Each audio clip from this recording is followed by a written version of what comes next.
Përshëndetje të nderuar zonja dhe zotrin, përshëndetje të dashur miqtë e mi.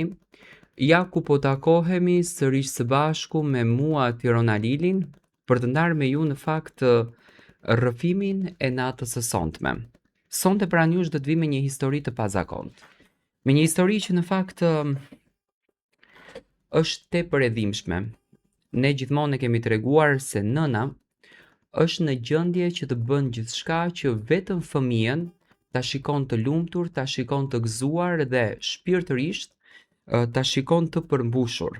Në jetë na bin shumë sfida, në jetë kalojmë shumë ngjarje të rënda, por kemi disa ëngjëj në këtë botë që janë nëna, që është në gjendje të jep gjithçka për ne. Dhe rrëfimi që ndaj sot me ju është nëna jep syrin djalit saj, do me thënë nuk është era e parë që dëgjojmë, sakrifica kaq të rënda, dhe më pas djali kur bëhet i zoti vetes, heq dorë nga nëna dhe merr rrugtimin të padëshirueshëm që në fakt unë as nuk dua t'i komentoj këtë rrugtime. Por nëna si nën ka disa fjalë për t'i thënë të birit të saj. Ka gjëra që një nën nuk duhet t'i thot kurrë. Fjalë që duken si dashuri, por në të vërtetë janë premtime që të shkatrojnë në shpirt. Unë ja thash, do t'i jap gjithçka. E thash një pasdite të zakonshme, pa e menduar. Djali mbaj mend ishte i vogël, ishte i ulur në dysheme, duke më parë me ata sytë e tij të thellë. Shumë të thellë për moshën që ai kishte. Nuk qeshi, nuk u gëzua. Vetëm më pa sikur po më regjistronte me sy.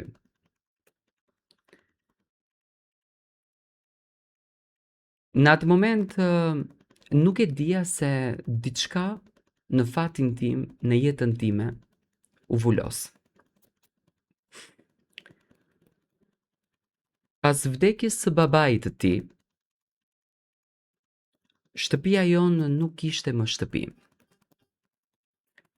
Ishte një vend ku heshtja rritej çdo ditë. Dhe djali nuk qante.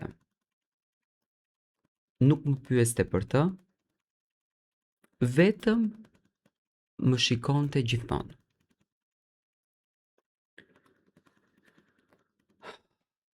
U bëra si vezves. Netëve fillova të zgjohem pa arsye. Ora 3 mëngjesit, gjithmonë 3 mëngjesit ora, dhe gjithmonë e ndjeja si kur dikush ishte zgjuar para meje, dikush që në fakt po priste.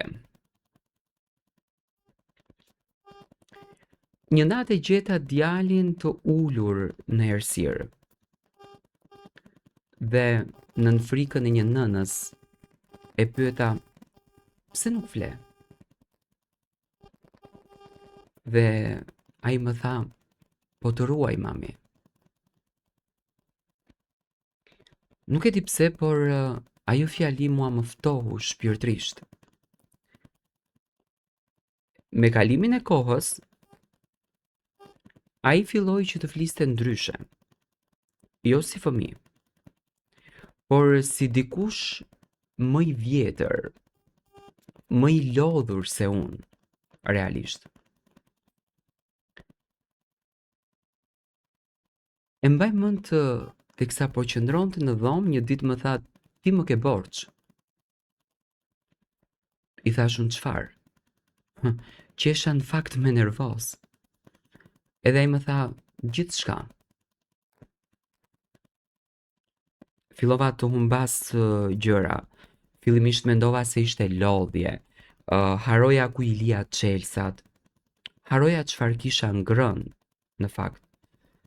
Pastaj haroja fytyra, zëra, kujtime nga jeta ime para se ai djalë të vinte në jetë.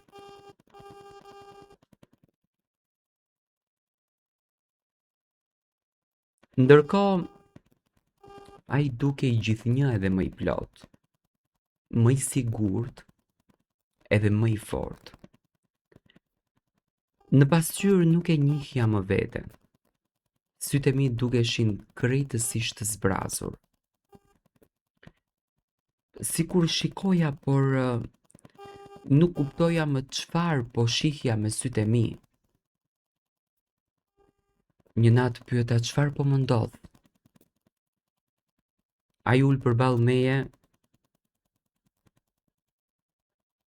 po ma jepte atë që në fakt më thonte më premtove. Unë i thash, po çfarë të premtova? I thoja me zemër të thyrse dhe në fakt kisha dhe frikë. Ai u afrua shumë pranë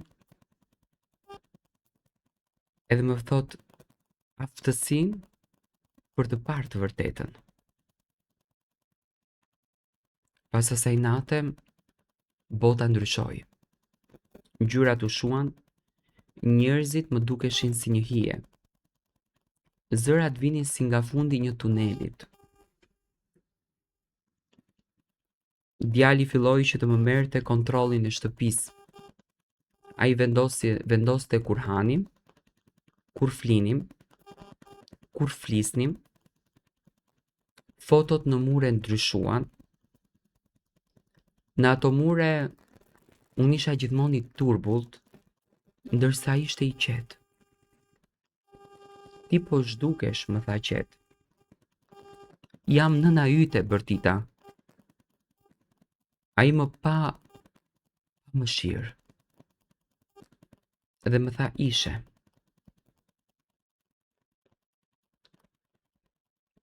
Ditën që më nxori jashtë, ishte qetësi e frikshme.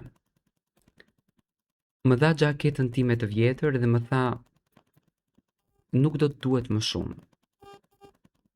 E pyeta ku të shkoj. Nuk ka rëndësi, mu përgjigj. Ti tash më ke dhënë gjithçka. Dera u mbyll. Rruga ishte e ftohtë, e kalimtarët kalonin pranë pa më parë. Ose ndoshta nuk isha më diçka që shihej.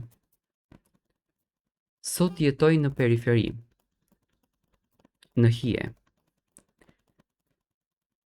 Netëve, kur unë mbyll syt, shoh përmes syve të ti. Shoh jetën time të vjetër nga brenda shtëpisë time. Shoh atë duke jetuar krejtësisht si unë. Dhe e kuptoj tani. Disa premtime nuk thyen kurrë. Disa dhurata nuk janë akt dashurie, janë dorëzime. Dhe gjëja më e frikshme është të humbasësh gjithçka. Edhe të mbetesh gjallë, duke parë se dikush tjetër jeton jetën tënde. Që ta kuptojmë më në thelb historinë, unë isha e detyruar që të nxjerr syrin edhe ta jap timbirit, sepse ai nuk shikonte dhe kërkonte atë gjithçkan e madhe, gjithçkan time. U mërzit sepse dëshironte që unë të mbaj premtimin dhe për atë gjë më nxori nga shtëpia. Ky është rrëfimi i kësaj nëne.